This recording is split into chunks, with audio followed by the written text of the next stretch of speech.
ආයුබෝවන් සියලු දෙනාටම මම සාදරයෙන් පිළිගන්නවා මගේ ඇග්‍රිවිෂන් ලංකා YouTube channel එකට. කලින් වීඩියෝ එකේදී මම ගෙනාවේ කොහොමද එයා ලේයරින් එකක් හරිගස්ස ගන්න විදිය. මගේ හදපු එයා ලේයරින් එක සාර්ථක වෙලා තියෙනවා.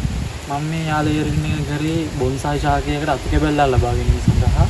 මම අද ඔයාලට පෙන්වන්න යන්නේ බොන්සායි ශාකයකට මේ අතු කැබැල්ල මම කොහොමද පොට් එක හරි විදියට සිටුවා ගන්න කියලා. මෙම අතු කැබැල්ල අපි කපා ගැනීම සඳහා මම භාවිතා කරනවා සෙකටියරයක්. අපි මෙම අතු කැබැල්ලේ මෙම ස්ථානයෙන් කපා ගන්නවා අපි වඳුන්ගත කිරීම සඳහා.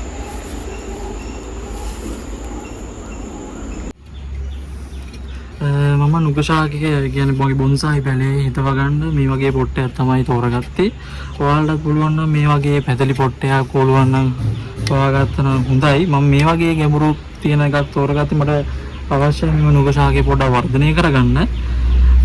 හරි එහෙනම් අපි මේකට මිශ්‍රණය පුරවමු. බොන්සායි ගස සිටුවීමේදී ගන්නා පස් මිශ්‍රණය ලෙස අපිට කුඩාවට කඩාගත් ගඩොල් කැබලි, ඊට පස්සේ හලාගත් වැලි, ඊට පස්සේ බොරළු, ඒ වගේම මතු පිටපස් හෝ කොම්පෝස්ට් ලබා ගන්න පුළුවන්. මම ඉස්සෙල්ලාම මේකට උඩාවට කපා කඩාගත්ත ගඩොල් කැබලි තමයි ඉස්සෙල්ලාම යට අඩියට දාන්නේ.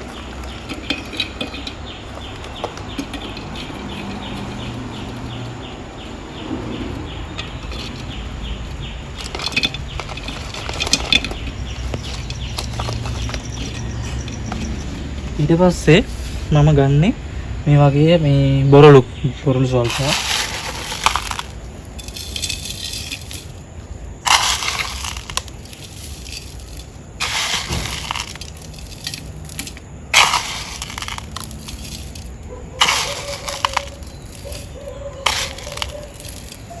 ඊට පස්සේ හලාගත්තු වැලි ස්වල්පයක් ගන්නවා.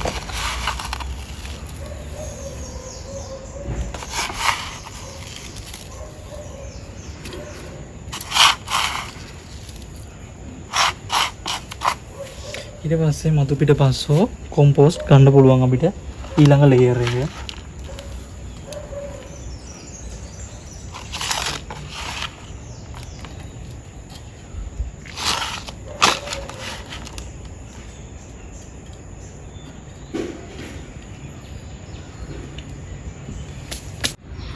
මම මේක දැන් මේක ලේයර් එකේ තට්ටුවෙන් තට්ටුව මම මේකට දාගත්ත මිශ්‍රණය ඉස්සල්ලාම ගඩොල් කැබලි, ඊට පස්සේ බොරළු, ඊට පස්සේ හලාගත්තු වැලි, ඊට පස්සේ මතු පිටපස් හෝ කොම්පෝස්ට්. මේ වගේ මිශ්‍රණයක් අපිට අවශ්‍ය වන්නේ අපිට බොන්සායි ශාකයකට අවශ්‍ය වෙනවා ශක්තිමත් මූල පද්ධතියක් වගේම නිරෝගීමත් මූල පද්ධතිය. මේ වගේ මිශ්‍රණයකින් මූල පද්ධතිය ඉක්මනින් ඔක්සිජන් ලබා ගන්නත් අවශ්‍ය පෝෂණය ලබා ගන්නත් පහසු වෙනවා. මම කපාගෙන ඔබ අතු කැබැල්ලේ පස් ටික ගැලවෙන්නේ නැති විදියට මේකේ පොලිතීන් එක ගලව ගත්තා. ගලවගෙන අපි දැන් මේක පොට් එකේ තියලා නැවත අර අපි කලින් දැම්මා වගේ ලේයරින් ලේයර් එක මේ ගඩොල් බොරළු වැලි ඊට පස්සේ මතු පිටපස් දාමු භාජනයකට. හරි මැදට තියලා ඉස්සෙල්ලාම වගේ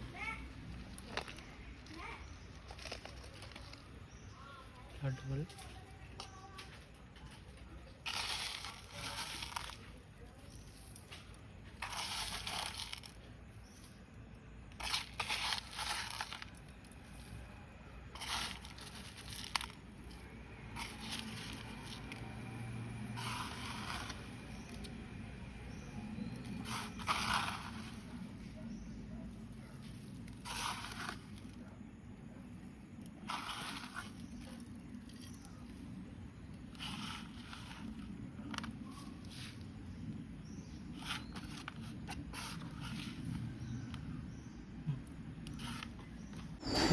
අපි මේ අතු කැබැල්ල භාජනයේ බඳුන්ගත කරගෙන අවසానයි. අපි මේක නැවත රිපෝට් කරනවා මාස 6කින් හෝ අවුරුද්දකින් පමණ. එහිදී එතකොට අපි මේකේ අතු අනවශ්‍ය අතු ඉවත් කරලා මුල් කප්පාදු කරලා මේක නැවතත් අපි රිපෝට් කරගන්නවා. අදට මම මේ වීඩියෝ එක මෙතනින් අවසන් කරනවා. මගේ ඇග්‍රෝෂන් ලංකා YouTube channel එකත් එක්ක රැඳී සිටින්න. අදට මම ඔබෙන් සමු ගන්නවා. ස්තුතියි.